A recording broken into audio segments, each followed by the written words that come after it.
Clemson's punting situation could cost them a game this year. We'll talk about it right here on Locked On Clemson.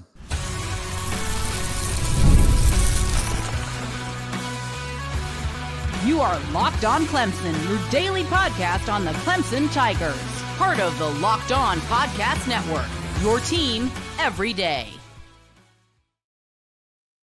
What's up, Tiger fans? Morgan Thomas here, Clemson fan, Clemson grad, host and producer of Locked On Clemson, part-time host and producer over on the flagship station 105.5 FM The Roar. Thank you so much for making Locked On Clemson your first listen every day. We're part of the Locked On Podcast Network, your team every day. And big salute out there to my everydayers. You know how we do it here on Locked On, exclusive Clemson content Monday through Friday, every single week. And if you're new to the show, welcome in. I hope you enjoy it. 75% of viewers are not yet subscribed. So what are you waiting for? Hit that like and subscribe button so you never miss another episode. Today's episode is brought to you by Monarch Money. Take control of your finances with Monarch Money. Use code LOCKEDONCollege at monarchmoney.com for 50% off your first year. Clemson will lose a game in 2025 if the punter is just occasionally great instead of consistently good. Dabo Swinney said it himself. This is not coming from my mouth, but coming from the head man, that the team needs to find a punter who is consistently good versus occasionally great. Right now, he came out after the scrimmage this weekend and said that there is a 3-horse race, emphasizing that they really haven't been consistently good. Unfortunately, we're still seeing that there is a battle between 3 young men for the punter position. And I know it might not feel like it's a big deal, but it could be a big deal in the game that you least want it to be a big deal. The battle between Jack Smith, Will McCoon, Robert Gunn III is still unsettled. We have no idea who is doing better than the other. It is August the 13th, but we don't have much time left. And Clemson needs to figure out who is going to go out there as a starter for the punting position. I know a lot of fan bases kind of laugh at this. The ACC group and squad that I get on, they laugh and, oh, woe is me, this is your only problem. It's not the only problem, but it is a big frustration for all of Clemson Nation out there to consistently have to bring up the punter again. Now, while many of them have had their big moments, they've had some really good kicks, big boomers, Dabo reminds us that it's not every single kick. And does it have to be every single kick? No, but there are some expectations that you have to hold true to. Punting is not a game-deciding position until it is. An occasionally great punter might have a 55-yarder that just goes nuts, might be able to pin you deep in the corner on the 1-yard line in one series. But then in the next series, you don't know what you're going to get, so he may shank a 25-yarder off the side of his foot. To me, that would put the opposing team in a situation where originally the last series they were just on the 1-yard line versus now this series they're on the 50-yard line and have much less stress to worry about and much more open field to be able to utilize their offensive game plan. That could be the difference in forcing LSU in week 1 to drive it 80, 90 yards down the field versus really just 25 or 30 to get a field goal, maybe even just 10 to get a field goal at least. So you're almost giving guaranteed points, while it may not be a touchdown, versus a uphill battle of 80 yards, 90 yards compared to just really needing to convert one first down, as we've seen many times in the last couple of seasons. This margin is very thin. Short fields put massive stress on your defense, and they can flip momentum where you least want it. Clemson's defense is elite. We know they're one of the best. They will be one of the best defenses in the country in 2025. That's what we expect. But no defense should be forced to have to play half a field, to have to defend only half the field, and offense only have to go 50 yards or even 10 or 15 yards to get at least 3 points. Consistently having to do that is going to frustrate the defense, and it's going to make them look like they're not up to standard because of the disadvantage they have with field position. The punter's job is to maximize field position. To maximize field position, bail the offense out when they can't get it going, but also protect the defense and allow them to have a little bit more stress on the offense just by a sheer field position. I believe Dabo's warning is real. I don't think it's coach speak. Consistently good, not occasionally great. One bad punt could erase multiple good ones, especially when you're playing the better teams. Right now, Clemson doesn't have a proven day one starter. Jack Smith has 5 career punts. Will McCoon never punted at Clemson.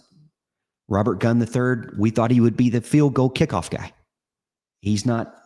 He's kind of in the mix because that's where we're at right now. Special teams flips games.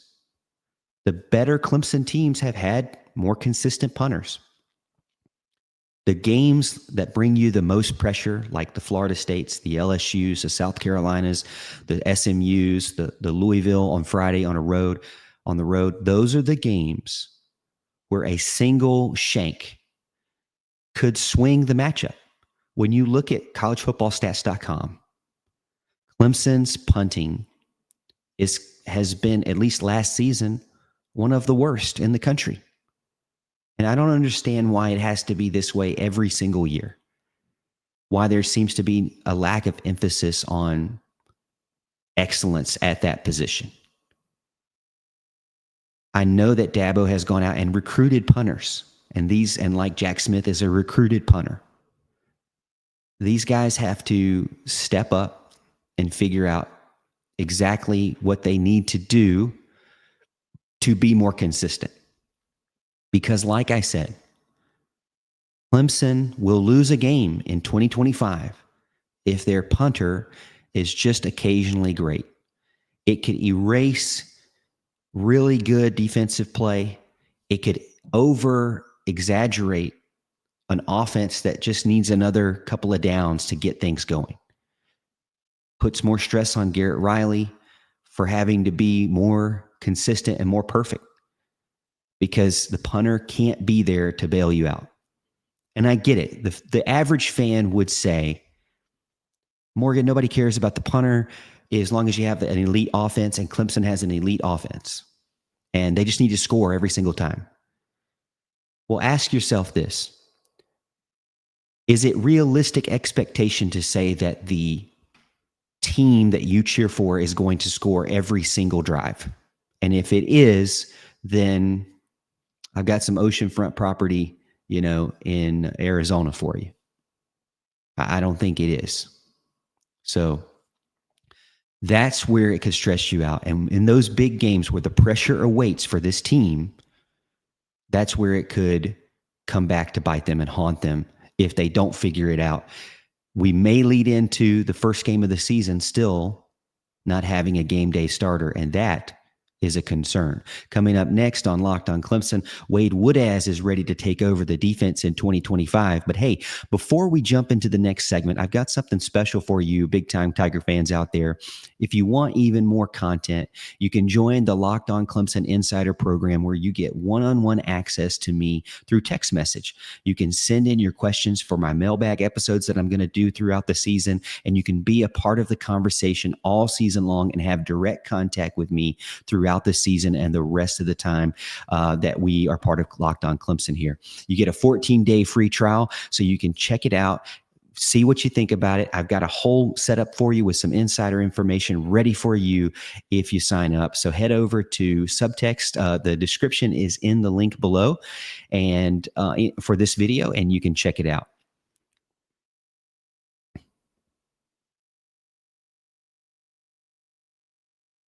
Most people can't name all of their financial accounts or even what they're worth, whether it's 401ks, properties, or investments. And when you don't have the full picture, you can end up leaving money on the table. That's where Monarch Money comes in. It's an all-in-one personal finance tool that brings your entire financial life together in one clean, easy-to-use interface on your laptop or your phone. Monarch does the heavy lifting for you.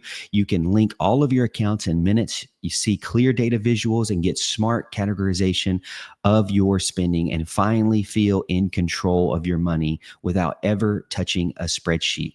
I linked all of my accounts together, and man, it was crazy to see how many subscriptions I was using, and I was able to cut back on some things and to save myself some money and use that money in other places. So maybe I could go pay for a couple of gallons of gas to fly around some more.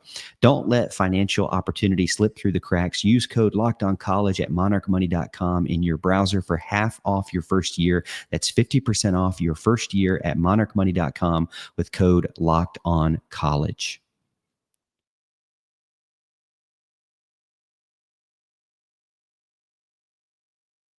Wade Woodaz will be Clemson's MVP in 2025. He's the emotional engine. He's the productive leader. He will be the guy that defines the identity for the 2025 Clemson football team. I really believe that. In 2024, Wade Woodaz led the team in tackles, despite missing 2 games. He played alongside a really good, now in the NFL, Barrett Carter linebacker, and he has become the first Clemson player since Isaiah Simmons in 2018 to record 75 plus tackles, 3 or more forced fumbles in a season. At the recent press conference that he had, he made it clear that he's tired of hearing about Christian Wilkins and Dexter Lawrence and the players of the past. He wants this team to be one that makes a name for themselves, that has their names on the walls of this facility, including his name. His leadership style seems to be a blend. It's a blend of honesty, genuine care about his teammates and the university. He has a relentless work ethic that is what you want from your general out there on the field. And it's setting the tone for all of the linebackers that are on the team under Ben Boulware and Tom Allen. If Clemson's defense is going to be as elite as we think they are, especially against LSU in week 1, and moving forward towards a potential ACC title game, they need a leader on the team, on the defensive side of the ball, who they can trust, that cares about them, that cares about the university, that can command the locker room as a leader and is vocal and is holding other players accountable, but also who can produce big plays. Football is not just about being talented. We hear that from our opponent. Well, we have a lot of talent on our team, but do you have leadership? Do you have experience? Do you have consistency? It's about having someone who can pull everything together, set the standards for the team, raise the floor up for everyone else around him. Wade Woodaz is that guy for 2025. He will have to play a more versatile position this year because of his height and his ability to get out into space. That allows him to be on the field in multiple packages and makes him invulnerable for someone like Tom Allen when he's scheming around offenses. He'll be in on almost every single play, and he should. If he's not, you would be questioning his health. He will have a high percentage of impact plays in 2025. I would expect more than anyone else. That's my expectation for Wade Woodaz in 2025. He should be front and center for this team from the very first snap.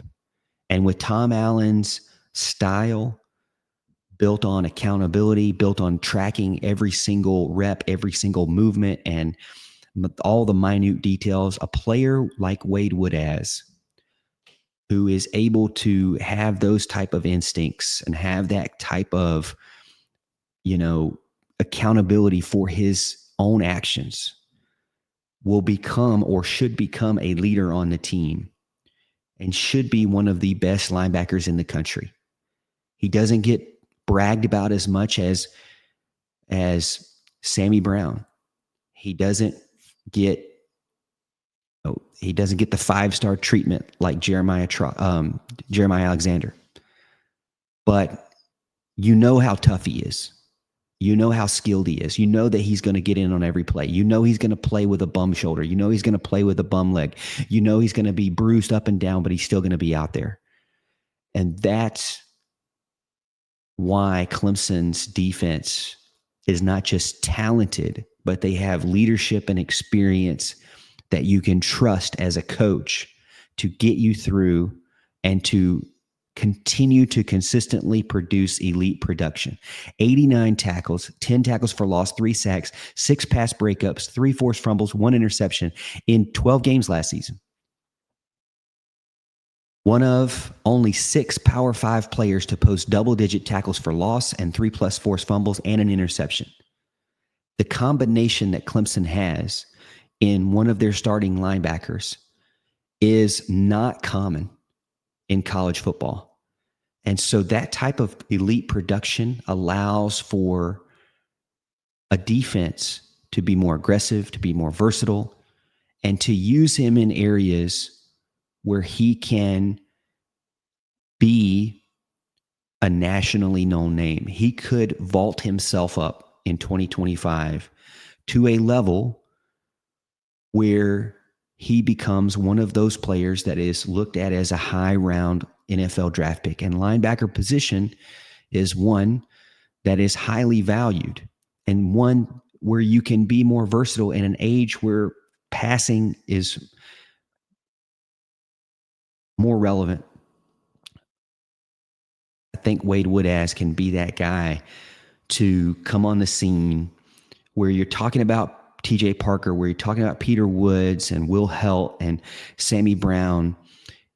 To me, the guy that's positioned the most to be that MVP, have that MVP type season, is actually Wade Woodaz. He's already been working with the group. He's been bragging on Sammy Brown. He's been bragging on Jeremiah Alexander. And I know that Tom Allen has been mentioning the 4-2-5 is kind of his base, but the traditional Clemson base is a 4-3, the way under a Dabo Swinney led team and under a Brent Venables led team, it was a 4-3. Under Wes Goodwin, it was a 4-3. This year, it could lend itself more to a 4-2-5, but what if Jeremiah Alexander gets in there as well? I believe that combination of Woodaz, Brown, Alexander could be one of the better trios of linebackers in the country. All right, coming up, we're going to talk about the true freshmen that we're hearing that are making waves in fall camp.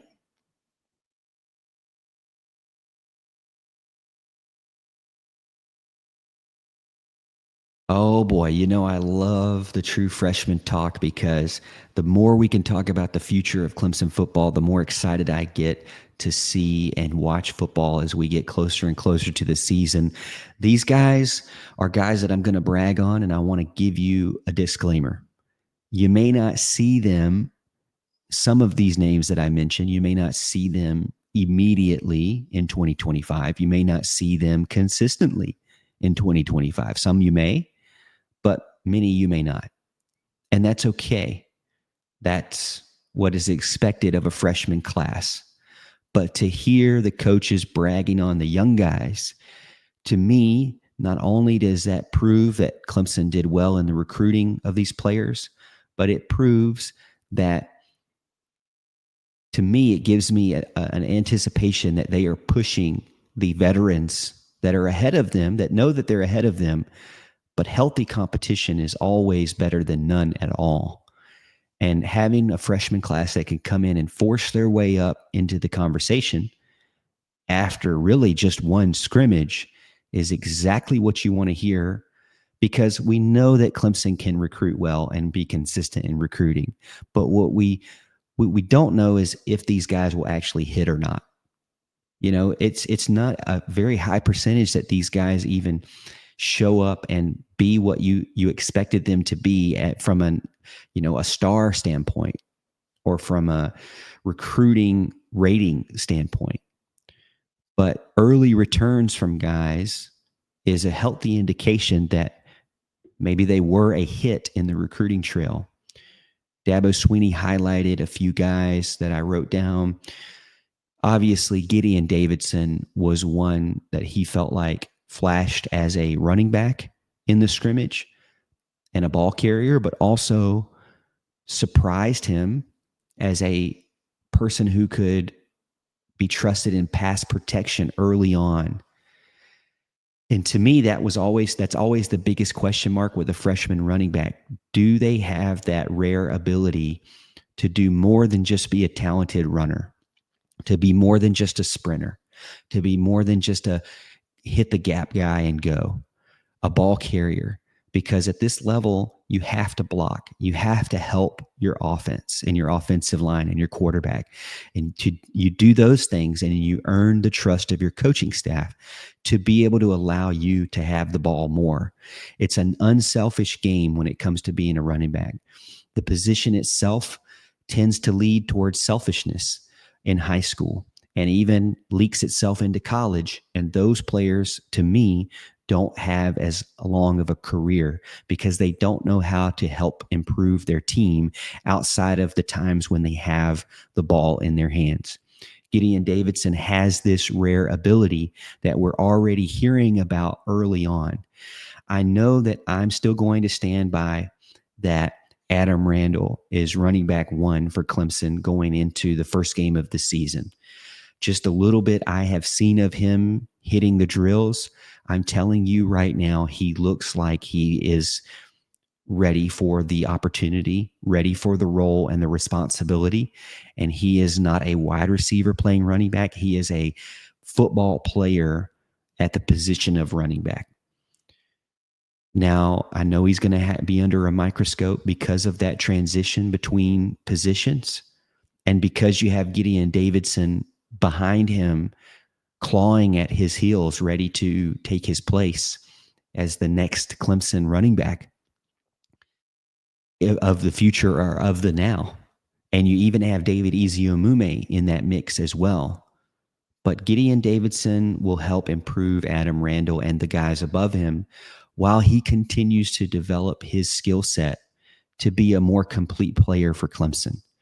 But early returns are that he could be one of those guys that we anticipate seeing early on in the 2025 season and not being redshirted because of the amount of usage that you're going to get from him, because of that maturity level to play not just superstar with the ball in your hands, but improve your team in pass protection.